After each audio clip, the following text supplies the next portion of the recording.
The 7-seater VW ID.Buzz, first displayed in a 2017 auto show, has been the most awaited and long-promised three-row electric microbus that's finally made it to the US.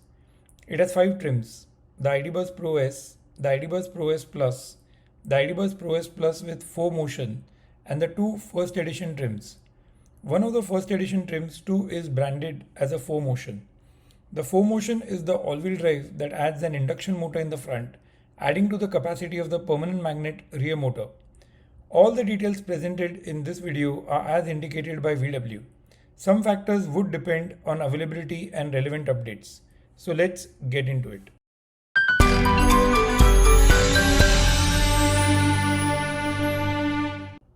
The ID.Buzz is 195 inches in length, 78 inches in width, and 75 inches in height. The US gets the long wheelbase version that is roughly 128 inches and a ground clearance that's 5.6 inches. It would have a battery pack with 91 kWh of gross capacity, 86 kWh usable. For the aero profile and the class of vehicle, that does appear a bit small. It'll arrive with what appears as a newly designed CCS1 charge port at the passenger side rear, like the ID.4. That'll do 11 kilowatts or 48 amps AC with a 80% recommended daily charge limit. Its max DC is around 200 kilowatts and could actually exceed that with its 13 modules battery pack that's on the 400 volt architecture. It will do 200 kilowatts on the Tesla supercharger whenever it builds for it. It's listed 234 miles of range in the rear wheel drive trim and 231 miles in the all wheel drive is combined city and highway, and the highway number will be much lower. Understandable with that shape and design that could have led to a weaker coefficient of drag value over an unhelpful frontal area. Wish the battery was over 100 to 110 kilowatt hours, and my feeling is that this car will struggle on road trips, unless of course it surprises me with an out of the ordinary charging performance and route planning. For that we'll need to wait. It's expensive and starts at least $61,000 odd, including delivery, going right up to around $70,000. That's very much in the region of the Model X, Rivian R1S, and other competition that's now come up since the time this car was first announced. The 14-speaker Harman Kardon sound system, the heads-up display, the 360 camera would all be available in the Pro S Plus and the first edition trims, with the electrochromatic glass roof being available in the first edition alone. The base Pro S will have 9 speakers. The ID.Buzz has 7 45-watt USB-C ports in all, with 2 on the dashboard, 2 each in row 2 and 3, and 1 on the passenger door. That's besides the 1 15-watt USB-C dashcam port, a 12-volt in the trunk, and a 120 outlet under the passenger seat. That USB dashcam port can be found up the windshield. The ID.Buzz offers the two-tone design as an option and can be optioned in a single color as well, based on the trims. The driver assistance system is visible instantly right over the windshield wipers. The ID.Buzz has a light strip that runs across the front with the VW logo in the middle that illuminates. The projector LED headlights are capable of some level of adaptive front lighting. At the bottom is the honeycomb style drain for the air. From the side, the ID.Buzz displays a clear slope in the front rather than the flat vertical one that one would expect of a bus. That could be on account of the modern day crash structure requirements. And that sets some distance between the passenger and the front portion. It is the first sliding door EV in the US market to the best that I can recollect. At the rear, it has some slats that remind of the classic VW Buzz design. The taillights and the strip of light in the rear with the VW logo and the letters spelling ID.Buzz just underneath make a clear identity. The rear does appear chopped off vertically in shape and has the taillights wrapped at the corner with a tiny spoiler up top. The flow on the rear in the ID.Buzz I noticed is a bit higher than that on the rest of the vehicle. This could be due to all the battery related electronics. The outcome of this will be that the row 3 seats, though removable, would not offer a completely flat flow. Folding the row 3 though would surely give a flat load flow. We've covered most major 3-row EVs on this channel, and the one factor that will stand out with the ID.Buzz is the ease with which the entire structure of the row 2 seat can be moved forward to access the row 3. No other option on the market could match that ease with the sliding door and wheelbase advantage. Its 128 inches of wheelbase exceeds even the 121.1 inches in the Rivian R1S, with a ground clearance that's nearly half of it or less. So the comfort of getting into the row 3 on this one seems unbeatable. The row 3 has air vents with its own climate control. No matter how big the 3-row vehicle, the rear cargo will always be limited with all 3 rows up. It's best that users set the expectations right. No 7-seater can fit 7 people and their luggage. It's plain and simple. The only opportunity is to use the roof and the given mounting positions as available. The ID.Buzz will have an electrochromatic glass roof in the first edition, and that's great to protect from unwanted sunlight and get a good view in suitable conditions. The row 2 has the 60/40 bench or the captain's chair as an option. That's based on the trim as well.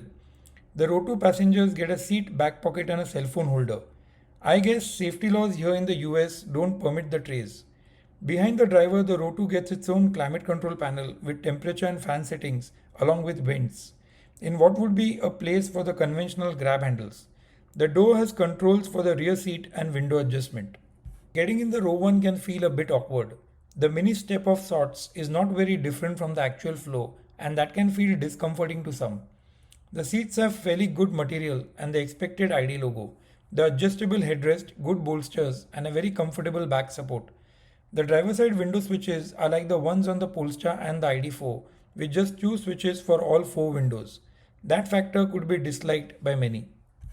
The doors have the two-tone design with a ridge-like armrest and a pocket underneath. The doors are largely plastic barring the armrest and surely may seem exaggeratedly better on video than in real.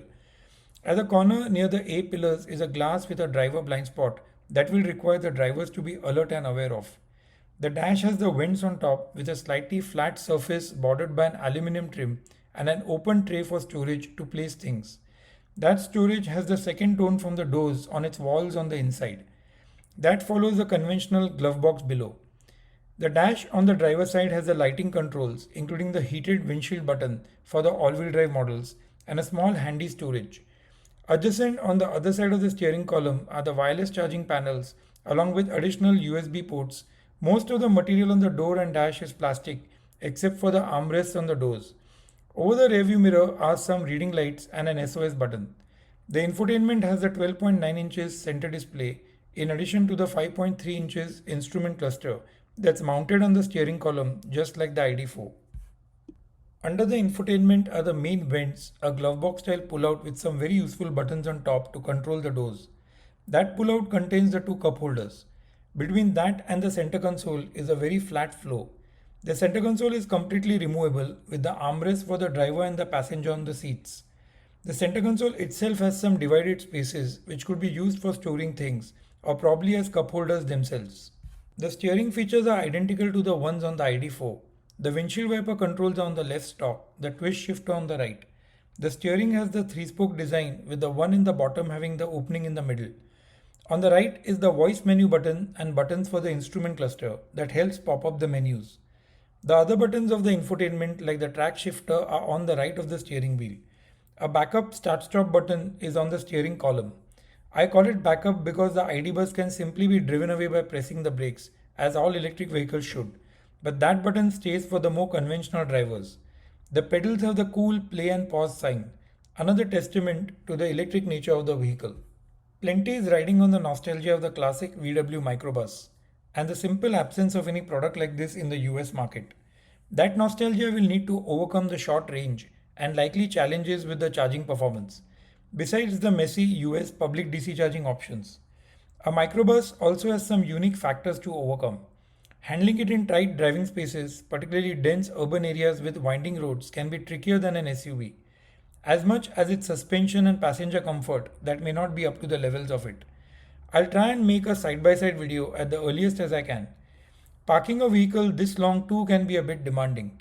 As stated earlier, the frontal area can be very challenging on energy use, and off-roading with the shorter ground clearance can be difficult. This I'm purely stating based on my experience with US driving demands and conditions. Having said that, these vehicles can bring immense joy to families and large groups. Modern features and amenities as seen now can add to that, and there is some inexplicable fun driving them. In that context, the ID.Buzz appears a very compelling case.